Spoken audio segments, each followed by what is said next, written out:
The coffee cup rattled on the chick saucer as I set it down. Another day in this same kitchen, sipping the same blend. John would be home soon. Dinner at 7 o'clock sharp, light conversation, a TV show before bed. The thought settled over me like a suffocating blanket. This was comfort, I suppose.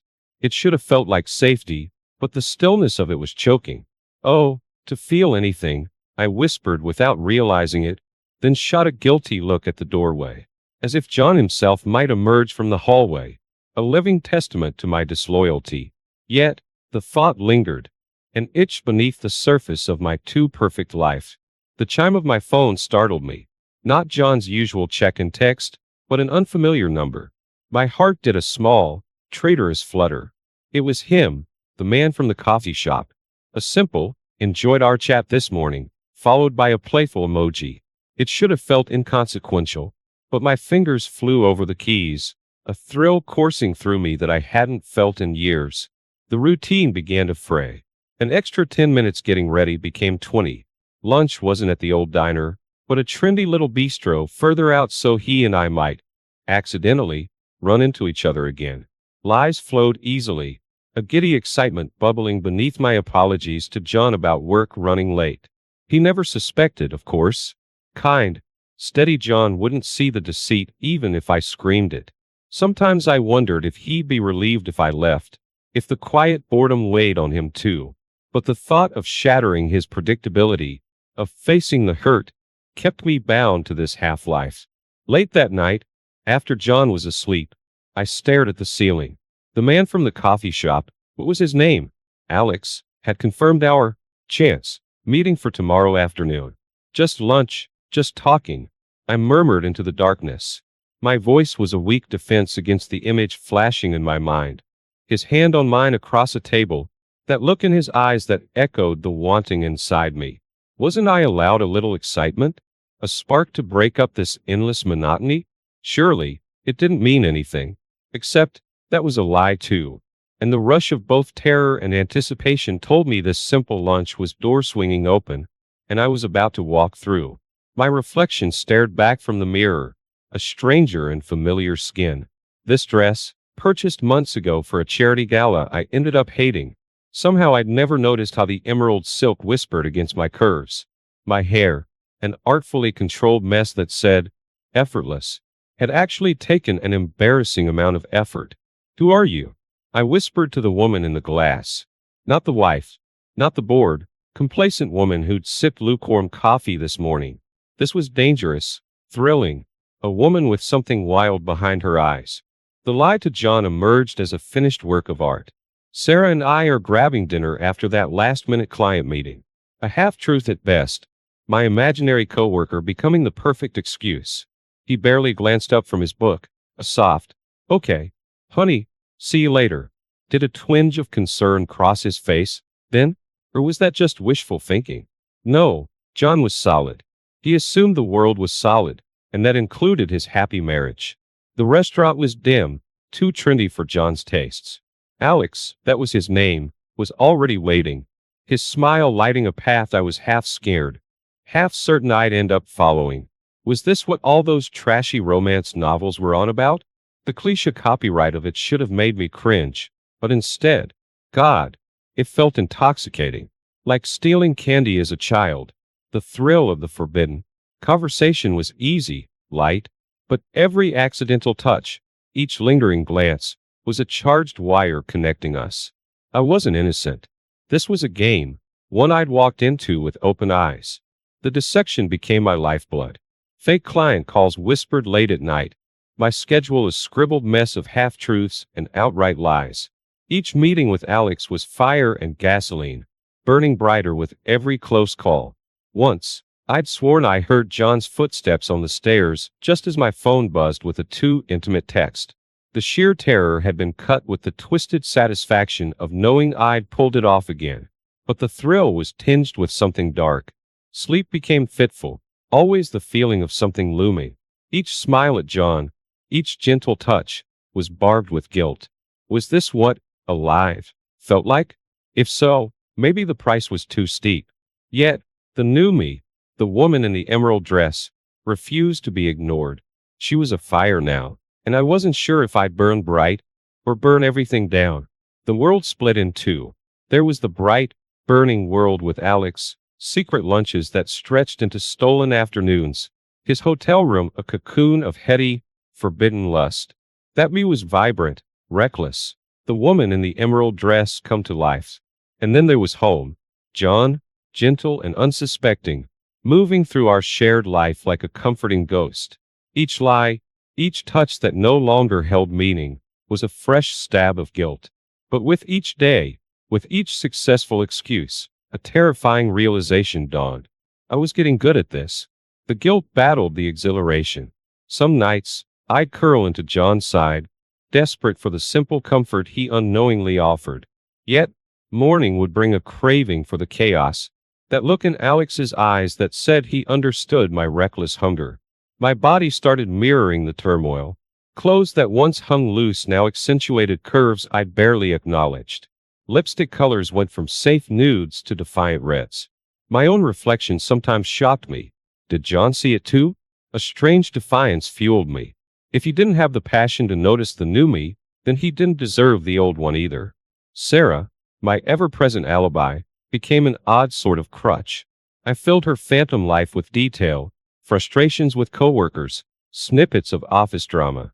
It was as if, by making her real to myself, the lies became easier to carry.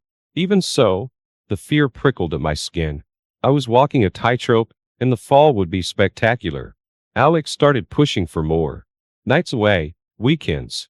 Some vague story about needing to travel for work. The boldness should have terrified me, but oddly, it was exciting. The more absurd the lie, the more powerful I felt in telling it. Yet, even as I sank deeper into the thrill, a tiny corner of my mind recoiled. The woman who had once flinched at the smallest deception now wove elaborate tales that would shatter John's world if he ever learned the truth. How are you doing this? I almost asked myself out loud. Was the passion, the feeling of being truly alive, worth this constant dance on the edge of disaster? John's soft snore from the bedroom was the only answer. Safe, dull. A life I'd walked away from without ever truly leaving. The guilt gnawed at me, but so did a defiant question. Could I ever go back? My heart pounded a frantic tattoo against my ribs as I stared at the earring. A tiny gold hoop, lying innocently on the bathroom counter. How had I missed it? Had John seen it? Did he know? The paranoia was instant, a choking fog. Suddenly, everything was suspect. The way John lingered while making his usual morning coffee, a casual question about work friends. Was he testing me? Had he finally picked up on the cracks in my facade? Sarah, my imagined confidant, now seemed a potential threat. Did her sympathetic smiles mask judgment? The world tilted on its axis. After weeks of feeling intoxicatingly powerful, the dread swamped me. I was an animal backed into a corner, desperate and dangerous. Yet, buried beneath the fear flickered a twisted sense of superiority. I knew things he didn't. I saw the weakness where he saw strength. The lies looped through my head like a protective mantra, and I clung to them for dear life. With this shift, my actions hardened. Home, once my battleground of guilt, was now a mere stage. Dishes piled up. Dust bunnies held court under the couch. A silent rebellion. A question posed in scattered laundry and unanswered messages. Does he finally notice? Does he care? Alex, a welcome pressure amidst the fear, now became a point of tension. His demands, once thrilling, were chains I'd not yet figured out how to break. This can't be just fun forever, he'd said, and the truth of it cut deeper than my lies. Was I ready to leave? The thought circled like a vulture. It should have repulsed me, but instead, a flicker of something like anticipation sparked. The power of choice, of shattering everything on my terms, was intoxicating. The accident was my masterstroke. A fight over nothing, an abandoned dinner, a snippy remark, escalated with brutal precision. My words were knives, carving into his confusion, his unspoken plea for things to be like they were. And there it was, the proof. I wasn't just powerful, I was capable of cruelty. Later, alone with my guilt and my newfound sense of chilling strength, something fractured within me. There was no going back, Not to the wife I was. Not to the marriage built on false smiles and dying embers. I touched the tiny gold hoop, my silent trophy. I had crossed a line, one that changed me forever. John, Alex, the life I thought I knew, they were all pawns now, and I was the one playing for far higher stakes. John change, small shifts at first, barely perceptible. An extra pause before answering a question. A gaze that lingered a fraction too long. Dread coiled in my gut with every alteration. Every moment his quiet observation chipped away at my carefully crafted facade. Had he discovered the earring? Was there a message I'd missed deleting? The unknown tightened the noose around my neck. I redoubled my efforts, my lies and armor against the suspicion I sensed brewing beneath his calm surface. I would not be the one who broke first. Alex transformed from liberation to a new point of pressure. His jealousy flared, fueled by my necessary absences. "Where are you?"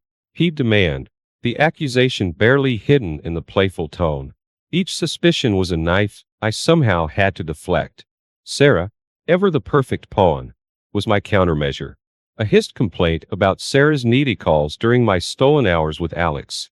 A whispered confidence. "You know, I think Sarah has a thing for my husband," planting a poisonous seed with chilling ease. Yet, even as I manipulated those around me, the cracks became chasms. My work, usually a point of pride, suffered, distracted and drained. A missed deadline brought a tense reprimand from my boss. A chance encounter with an old friend of ours ended awkwardly, her known smile hinting at gossip I couldn't afford to know. The more the pieces slipped out of my control, the more desperate my attempts to fix them. A night spent scouring John's phone, his drawers, finding nothing but feeding the gnawing certainty that he must be hiding something from me. I even planted a cheap, costume jewelry necklace in his briefcase, a blatant red herring to throw him off if he dared retaliate.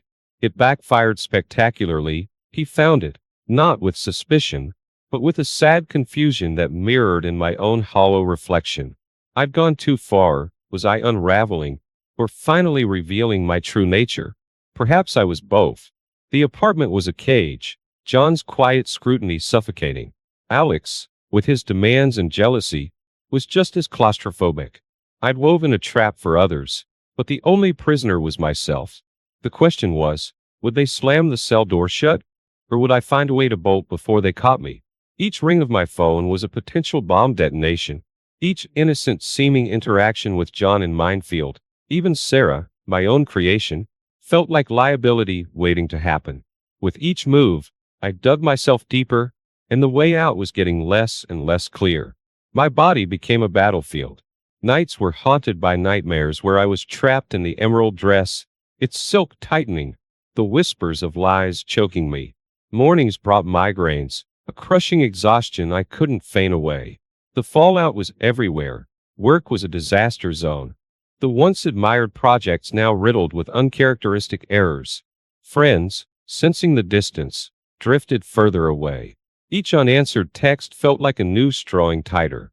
John morphed into the focus of my terror. He was quiet, yes, but a strange intensity had replaced the comfortable apathy. Was he biding his time? Gathering weapons of his own? The thought that once gentle John might be playing his own game sent shivers down my spine. Alex, my supposed haven, was a tempest demanding I drown. "You love him, or me?" he'd demand, mistaking my hesitation for genuine conflict, not the stark reality that I trusted neither. Leaving John would destroy what stability remained. Yet, I wasn't ready to give my soul to Alex either. I was a cornered animal, and the stench of panic lingered on my skin. Sarah, once my tool, was an unpredictable force. Had I overplayed my hand? Did she suspect my lies? Her eyes, once sympathetic, held a glint of something new. Was it calculation, or the first flickers of genuine disapproval? The not knowing was maddening. The breakdown came at the supermarket, of all places. The aisle of canned beans, the fluorescent lights, my own ragged breathing. Suddenly, the world blurred. A sense of detachment washed over me as other shoppers flowed by, mere ghosts compared to the crushing weight of my secrets. Everything was a question. Was this worth risking my sanity? My morals, already shattered, were crumbling to dust. Yet, The thought of surrender, of facing the fallout of the truth, was just as unbearable. I was a fool clinging to a sinking ship in a storm of my own creation. The phone chirped a notification. Alex's name. An ultimatum I knew was coming. Yet, amidst the panic, a cold, alien thought took root. I wasn't ready to choose a sinking ship yet. My life might be in ruins, but they were my ruins.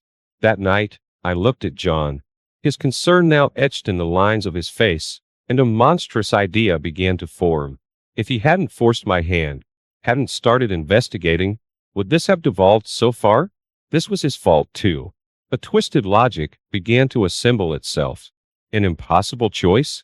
Perhaps there was a third path, a way to have it all, or at least, a way for them both to lose. A line had been crossed.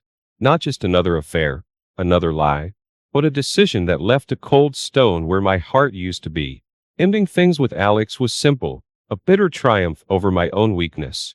But John, the thought of seeing him walk away, of facing the pity and judgment, was intolerable. He would not walk away. I would make him the villain. The plan emerged in chilling clarity. I, the meek, neglected wife, would transform into the victim. John's quiet nature was perfect breeding ground for suspicion. Who knew what raged beneath his mild surface? Sarah was indispensable now. Each lunch was a seeding of doubt. It's just, sometimes John says these things, with an edge. I'd say, watching her process it. Conversations were twisted. Harmless remarks warped into a of veiled threats in her mind. My body became my weapon. A calculated bruise, a flinch at his unexpected touch.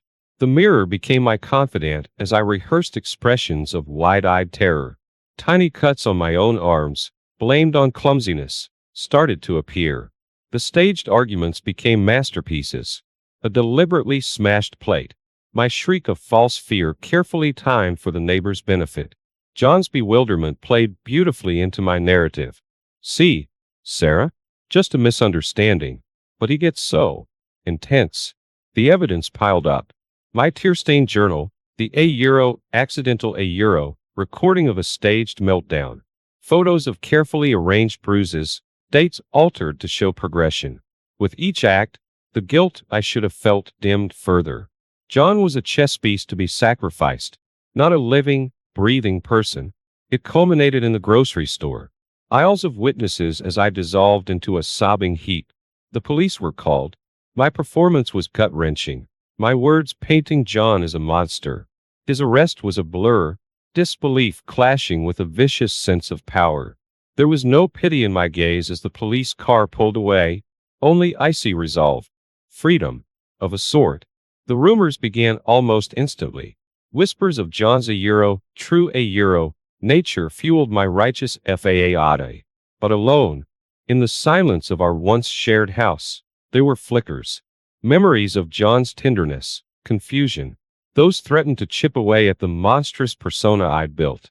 Yet I crushed them. He had deserved this, hadn't he? I told myself that as I drifted off to sleep, the ghost of guilt a haunting specter lurking at my bedside. The victory was mine, but its taste was ashes on my tongue. The new city was a shield of anonymity. A new name, a carefully crafted backstory. I was a widow, escaping the painful memories. People flocked to me, drawn to the aura of tragedy and the fierce independence I projected. I was the woman who defied expectations, and it was intoxicating. Yet, the new cage, invisible as it was no less suffocating. My apartment, though luxurious, was stark. I slept on pristine white sheets, untouched by anyone. But sleep was a fickle lover. Dreams twisted John's face into grotesque masks, pleading, furious, his eyes full of accusatory tears. I'd wake gasping, my imagined screams echoing in the silence. The bottle became my first confidant.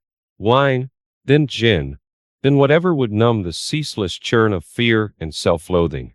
It worked, for a time. The nightmares blurred. My sharp edges softened into a haze I could tolerate. It was a borrowed peace, and I knew the price would be steep. The daytime hours were a performance. My new friends saw strength where terror resided. Alex, drawn back like a moth to the twisted flame, found the hints of darkness irresistible. My past became a teasing mystery, not a horrifying truth. Each time I danced on the precipice of exposure was a thrill, a way to prove I was still in control. He started pushing, wanting more, but the unguarded moments were becoming traps. A sob disguised as a drunken laugh, a slip of the tongue where a whispered apology almost touched upon John. Instead of a fictional, dead husband, his concern shifted to suspicion. The thrill became a noose slowly tightening.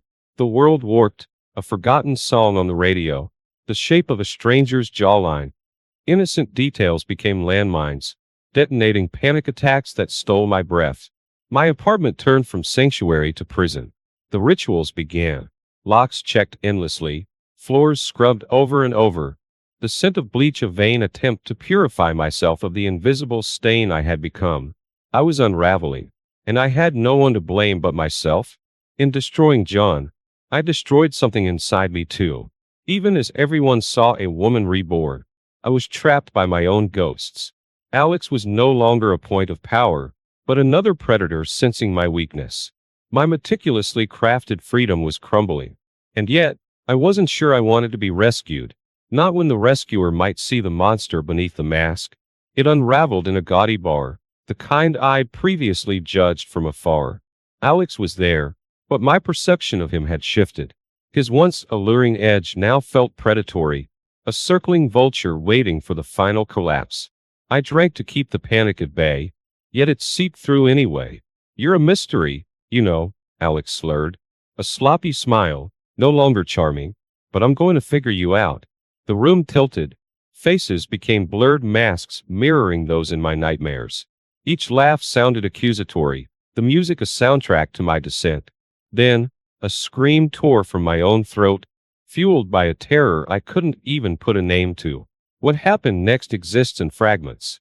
Vague memories of worried faces replaced by flashing lights, a needle piercing my arm, then the blessed numbness of oblivion. I awoke in a stark hospital room, the smell of disinfectant a sharp contrast to my hazy mind. He was there at my bedside, not John, not Alex, but a stranger, an older woman, kindness etched in every wrinkle, had seen my meltdown. "You should get help," was all she said, leaving a worn card on my tray. A local therapist specializing in trauma. It was a lifeline I didn't know I desperately needed. The confessional was a vomit of words, the lies, John's bewildered face, the twisting joy of destroying him. It spilled out of me, and I braced for the disgust in the therapist's eyes. Instead, there was a complicated mix of revulsion and understanding. He was under no illusions. I was a monster, but also a human one. "Why?" I croaked, the question aimed as much at myself as at him. It was the start, not the end.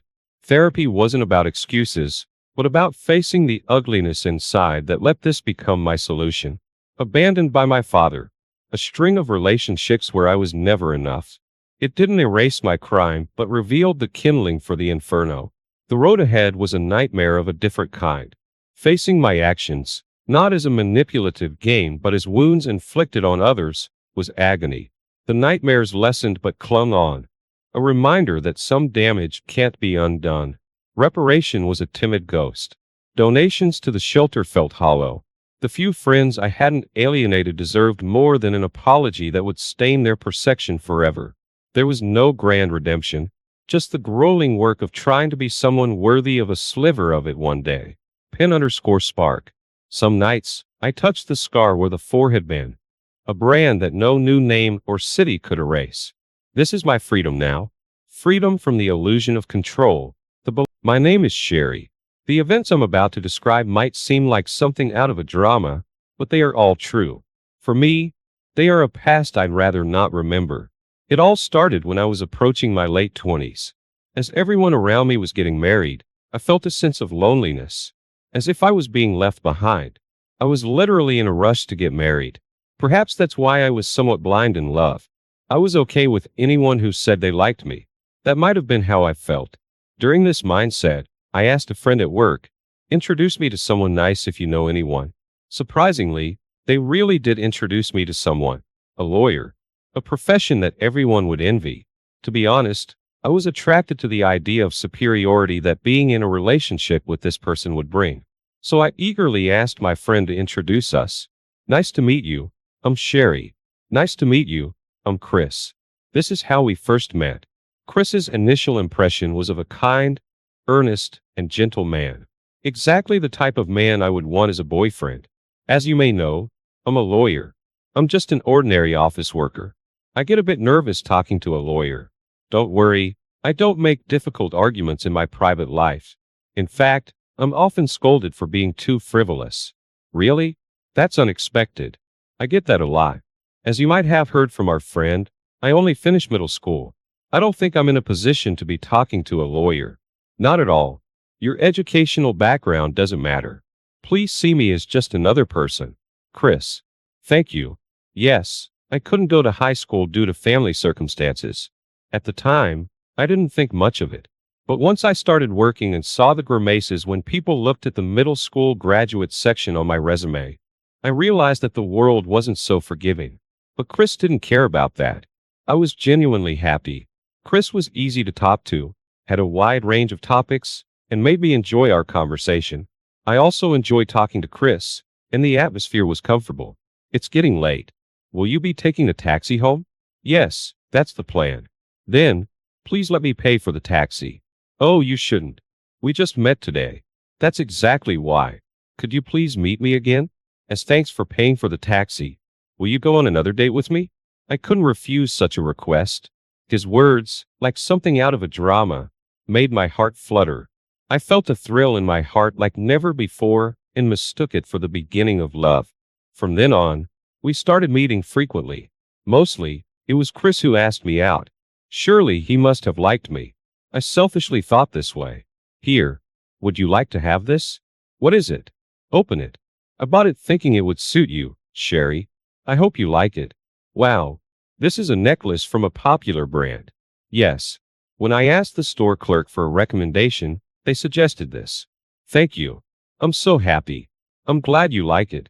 We were an ideal couple that anyone would envy. A lawyer by profession, kind in nature. He paid for all our dates and never missed giving me presents. Whenever I told this to my friends, they all envied me. Perhaps being in such a situation made me a bit conceited. And it didn't take long for us to get married. Half a year into our relationship, Chris proposed to me. Of course, I immediately said yes. At that time, I didn't think much of it. But now I feel that getting married after just half a year of dating was too soon.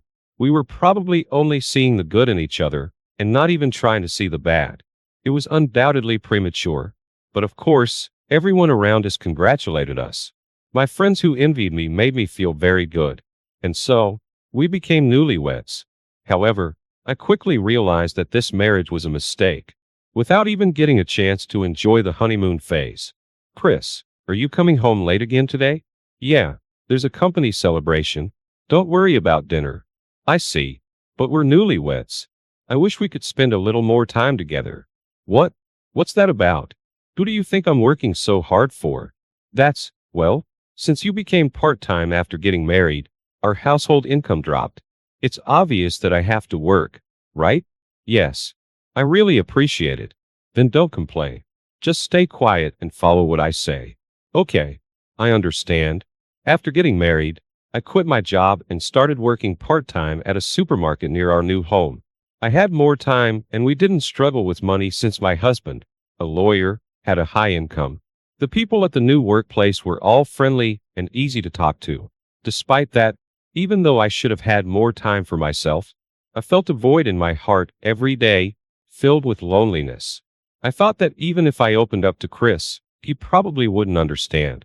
Once, Chris understood me better than anyone and was someone I could easily talk to about anything. I wonder when it started that I had to be overly careful around Chris. Looking back, it was after we got married. After we officially became husband and wife, Chris' personality changed completely. Could this be his true nature? Had he been pretending all along? Was he planning to reveal his true self only? After making it impossible for me to leave by marrying me? Thinking this far, I felt a chill. I should stop thinking such strange things. There's no way Chris would do something like that. To prove my thoughts wrong, I made an effort to communicate my feelings to Chris. Hey, Chris, do you want to go out for dinner sometime? There's a place I want to try. Dinner? Come on. I've been going out for drinks with my boss every day. Let me relax on my day off. That might be true for you, Chris, but I'm just at home all the time. I just wish we could go out to eat sometimes. What? Are you saying I should cater to your whims? My whims? You don't have to say it like that. I just want to go out with you, Chris. That's being whimsical. You know that's annoying, right? Why would you say that? When we were dating, we went out to eat and visited many places. Well, when we were dating, I had to feed the fish, right? What? Haven't you heard? Men don't feed the fish they've caught. That means? I just wanted a wife who would follow me, that's all. How? How can you say that? What's your complaint? You have an easy job and no money troubles, right? It's not about that. I wanted to build a happy home together. Oh, I'm not interested in that. Chris said this while waving his hands dismissively. I couldn't stop my tears. I had been deceived by Chris all along. I was wrong to be deceived, but this was too much. I immediately thought of divorce. It was soon after getting married, but I couldn't stand being with such a person. But I didn't have the courage to consult my friends or parents. They had celebrated our wedding so much, and now to divorce so quickly. I couldn't muster the courage to tell them. Anyway, I proposed divorce to Chris. Chris, I never thought you were such a person. What? You're disillusioned now that you've seen my true nature? Yes, I'm disappointed. We don't have children, so I want a divorce. What? Divorce? You, working part-time, want a divorce? Yes. That's hilarious. How are you going to live after divorcing me? With your lifestyle funded by my income? You can't even talk to your friends or parents about it, can you? If you leave me, you'll really have nowhere to go. That may be true, but being treated like a servant by you is even worse. What did you say? Divorce me, Chris. I can't stay with you anymore. I don't want to. Oh yeah, if that's what you want, I'll divorce you. But remember, you'll be the one crawling back. After all, I am a lawyer. Chris had always berated me, calling me useless and good for nothing. But I gritted my teeth and endured, handing him the papers. Chris' words were true. I had nowhere to go. I didn't want to worry my parents. And I couldn't tell my friends who had celebrated our marriage about this reality. Chris remained cold till the end, and the moment he wrote the divorce. He said, "Get out now. You're a stranger to me," and drove me away. I had few belongings, so I packed quickly, and the next day, as if being thrown out, I left the house. I walked aimlessly, pushing a single suitcase. Fortunately, it was still bright outside. I have work tomorrow, so I need to find a hotel or something nearby. Hey, isn't that Sheri? As I turned around to the unexpected voice, there was my best friend, Lindsay. She had given the representative speech for my friends at my wedding. What's with the suitcase? Did you run away from home, or something? Just kidding. Lindsay. Seeing Lindsay's innocent smile, I couldn't stop my tears and started sobbing. Lindsay, sensing something, said, "Come to my house for now." So, what happened? It's okay, if you don't want to talk about it. Lindsay has always been like this. She's tomboyish and can seem brusque, but she's always been more considerate and understanding of me than anyone else. I've always loved that about Lindsay. I was really happy when she celebrated my marriage. Thinking about it made me tear up again. Hey, I might be sticking my nose in where it doesn't belong, but is it about your husband? That look on your face. Did I hit the nail on the head? Yeah, but how did you know? Well, it's just a hunch. I mean, that husband of yours, Chris, right? He seemed a bit fishy from the start. Is that so? But you looked so happy, I thought it would be rude to say anything. Maybe I should have said something.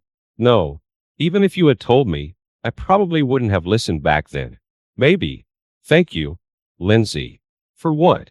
I feel a bit better because of you. That's good. But you probably have more you want to talk about, right? Yeah. Stay over tonight. You look like you ran out of the house without a place to stay, right?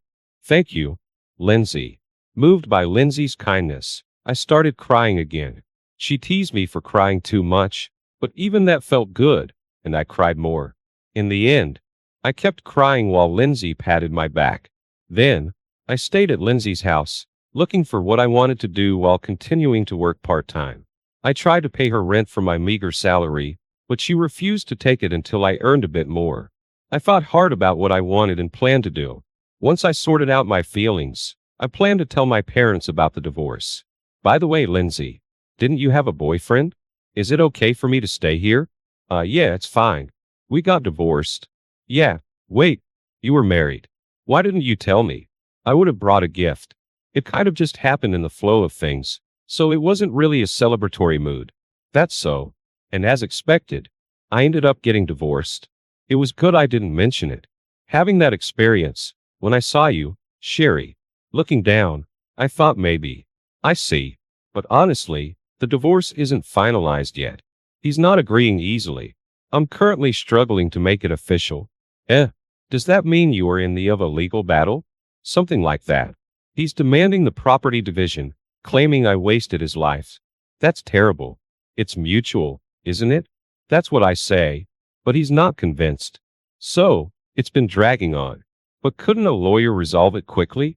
I thought so too, but his lawyer is quite formidable. Every time it looks like they're going to lose, they quit. That's awful. Well, forget about my story. Just relax for now. Okay. Knowing Lindsay's situation, I started studying law in my spare time for my part-time job.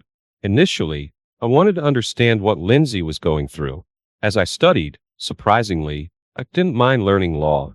In fact, the process of discovering new information became enjoyable, and I found myself engrossed in legal books. Little did I know then, this would greatly influence my life. Years passed. I quit my part-time job due to certain circumstances. Lindsay was still in divorce mediation with her ex-husband. But now, our situations were vastly different. Lindsay and I were in front of the courthouse.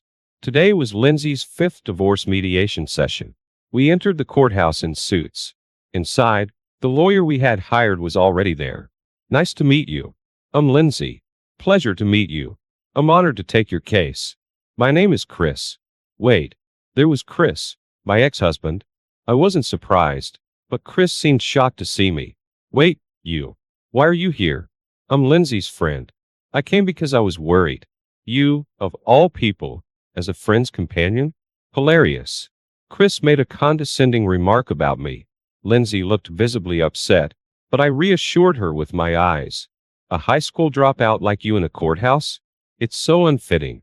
Oh, maybe you're here to be sued. Enough of that. Please just focus on my defense today. Sure. But I'll be expecting a generous thank you. After all, this case has seen many lawyers give up. Chris laughed vulgarly and entered the courtroom. We followed. First, let's have both parties introduce themselves.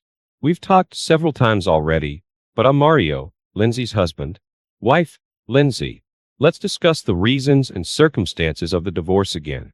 Mario, could you start? Yes. Thus, the solemn divorce mediation began.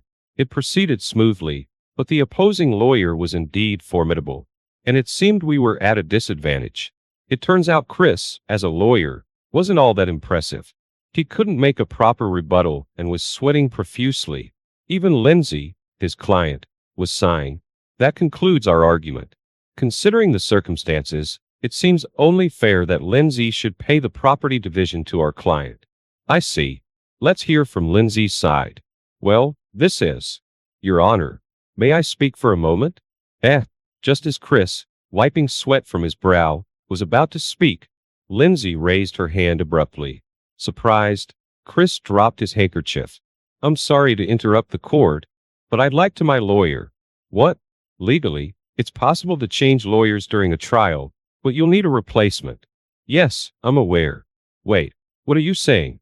I would like to request Sheri, a law student, to take over Chris' place as my lawyer. What? Sheri, a law student? No, wait. You want Sheri to be your lawyer? Your Honor, is that acceptable?